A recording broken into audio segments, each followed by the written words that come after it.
today wanted to speak on grieving and what grieving is from my perspective, and just kind of go on whatever comes up, considering I'm in this space right now that many people go through, most people go through in a lifetime, a number of times. But being so close to home and so like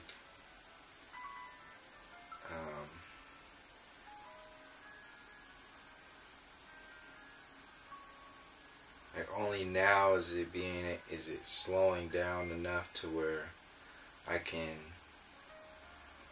sort of see some kind of like outline of what's really going on, because that's the whole main point, is that of grieving, there's no one thing really going on. So for like me personally, I lost my brother, and in one version of reality, like we lost an individual, we lost a light, we lost an energy, and another light. We gained an energy, like an infinity in that like frequency of popping in and out of realities, just as life and death are one and the same. They're doorways. Like a life is a doorway to here, and a death is a doorway to another place that is in another vibration, a higher vibration than what we were working on here. So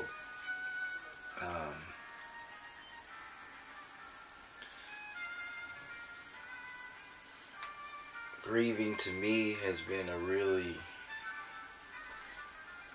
intense psychological space.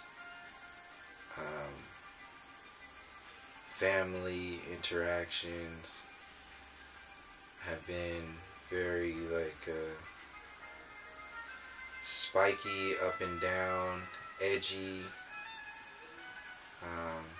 Not overall though; those are just the spikes, the high, the most loud points. But overall, it's been very like integrating. It's like with my brother, he was so alive and so like vibrant, and every moment that he spent with people, he was really there. Like how many times do you spend hanging out with somebody and they're not really there? Like people have entire dinners, with people who are not there. People have entire relationships with people who are not there. People can have sex with somebody and both of those people are somewhere else. Like that's how close you can be and yet so far. Yet when you interact with people who are so alive in their self that they don't really pay attention to the external versions of their reality, in a constant creative mode, in a constant state of creating your reality as you go, rather than being subject to or in defense of or in reaction to or whatever it is that promotes the separation of realities. There are people who get to this space and not only anchor it for other people, but amplify it for the entire experience. Like numbers of people, millions of people.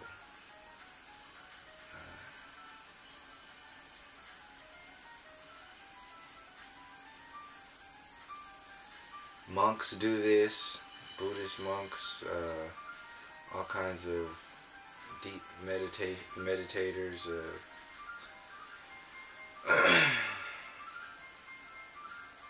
There's different versions of anchoring a space, anchoring a light, projecting a reality, sharing art, imagining, creating. There's different versions.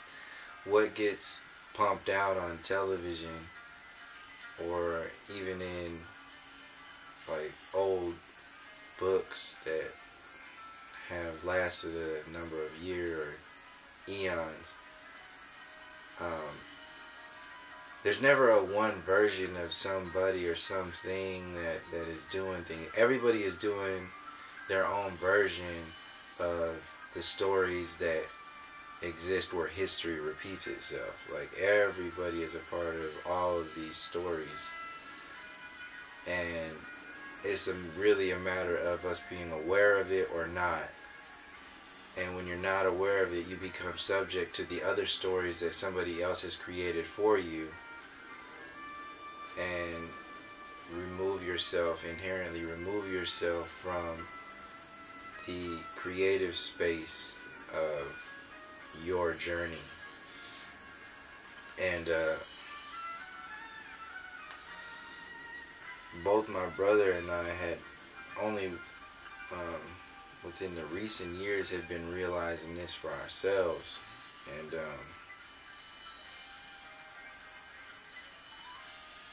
when we started teaming up in this space, in the sense of an active cooperation with like a universal dance or whatever it is that people do when they, because basically, like, my brother was he was an artist, he was heavily engaged in the right brain, and I am heavily engaged, or was heavily engaged in the left brain's perspective. So right out of high school, I went straight into the military. It was like, get out, get in, and get running. And my little brother, he stayed in the right brain, and he anchored that space. And then eventually we made contact and realized what we were doing, and linked back up and started to integrate our versions of reality to share a bigger story of not just an individual perspective, but of the indigenous peoples, of not only, you know, the Bay Area, the United States, but of the entire planet. This story is being repeated all over the planet. So grieving, to me, has to go into the infrastructure of the individual. So basically, when an individual chooses to come into an experience, and then that book closes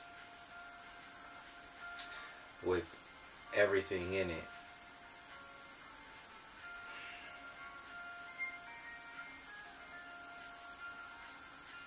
there are many versions, there are many ways to read that book. And a lot of the times we get caught up in the most amplified version, which is the emotional body version, which the television pumps out as your reality. You know, this is how you experience, this is how you look, this is how you feel, this is how you act, this is how you talk, this is what you say, this is dot dot dot, this is all this.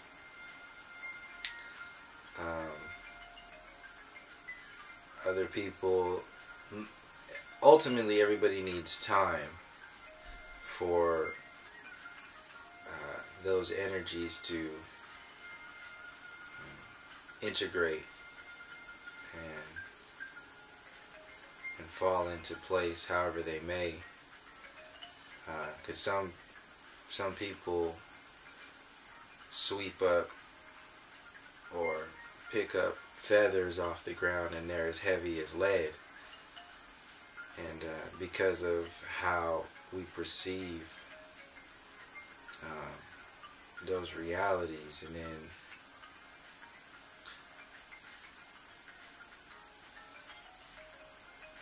you see your reality, you project your reality, you experience your reality from your perspective. So as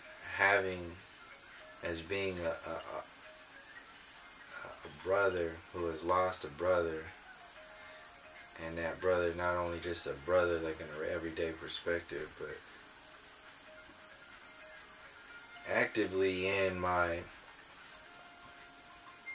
waking state, soul purpose,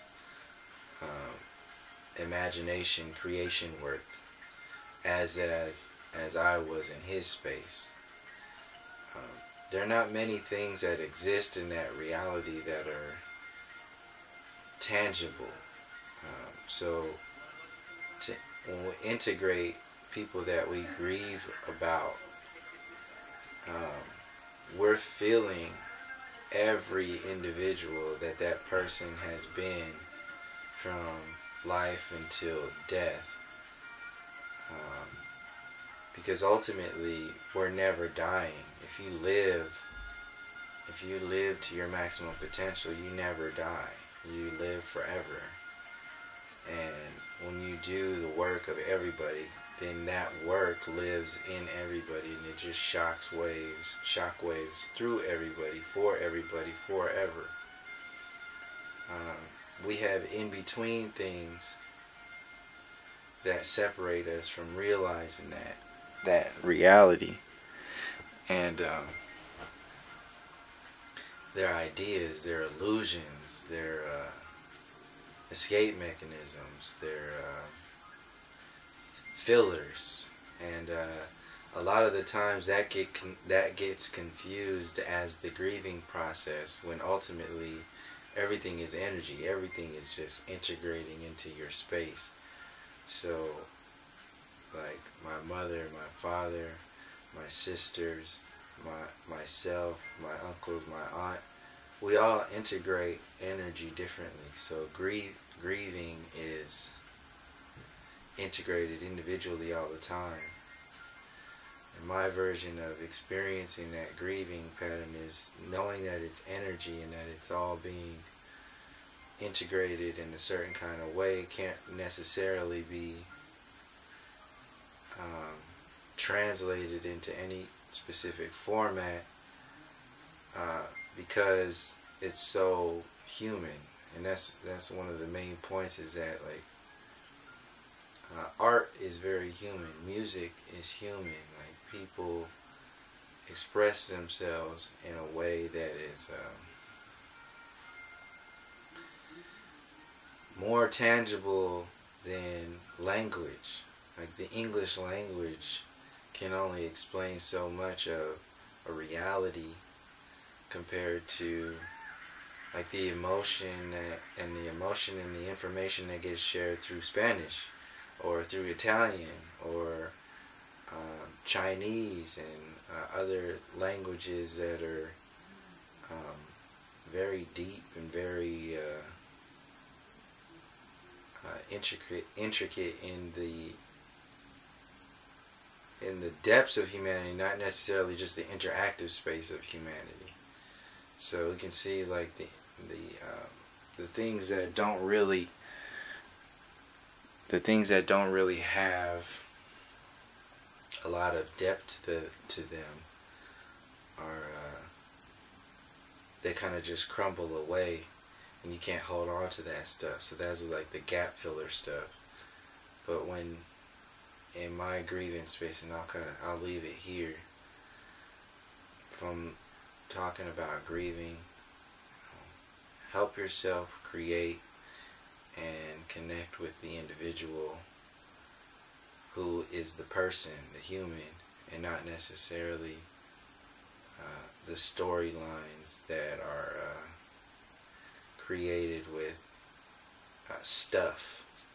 You know, the free individual is, the heart space is real. The freedom is real. The showing upness, that's real. And the waves of grief are going to come, and we see them how we see them. I'm going to need more time for this. I'll do it another one, but until next time.